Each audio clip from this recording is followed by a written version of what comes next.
जी sir, फैसला आ गया court की जानिब से, चलते चलते बताते जाइएगा क्या कहेंगे इस फैसले पर, क्या रिएक्शन सर? ये बहुत सर, आज तो यकीन करें कि कमाल कर दिया है इस्लामाबाद हाई कोर्ट ने। और कल के लिए दोबारा उन्होंने कह दिया कि ये जो इलेक्शन आज पर पहले से जो शेड्यूल था उसके मुताबिक दोबारा इलेक्शन होगा, और सुबह के लिए उन्होंने अनाउंस कर दिया है।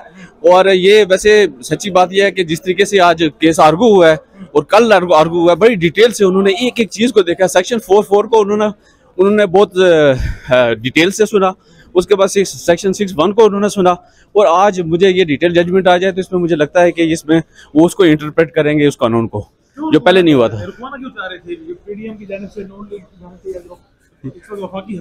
ये सिर्फ इनका सिर्फ मकसद ये था कि जो इनके पास जो रिपोर्ट्स थी उसके मुताबिक ये था कि पाकिस्तान तहरीके इंसाफ इस्लामाबाद से क्लीन स्वीप कर रही थी। और ये हारने की वजह से इन्होंने अपने तमाम वो इख्तियार इस्तेमाल किए जो नहीं कर सकते थे। जैसे इलेक्शन कमीशन ऑफ पाकिस्तान ने कहा कि एक कानून बन गया है, जबकि अभी तक वो कानून अंडर आर्टिकल 75(3) अभी तक जब तक सदर साइन नहीं करेगा उस वक्त तक वो कानून नहीं बन सकता। तो इस वक्त आपके पास एग्जिस्टिंग जो कानून है वो पहले वाला मौजूद है। जी, चलो, थैंक यू।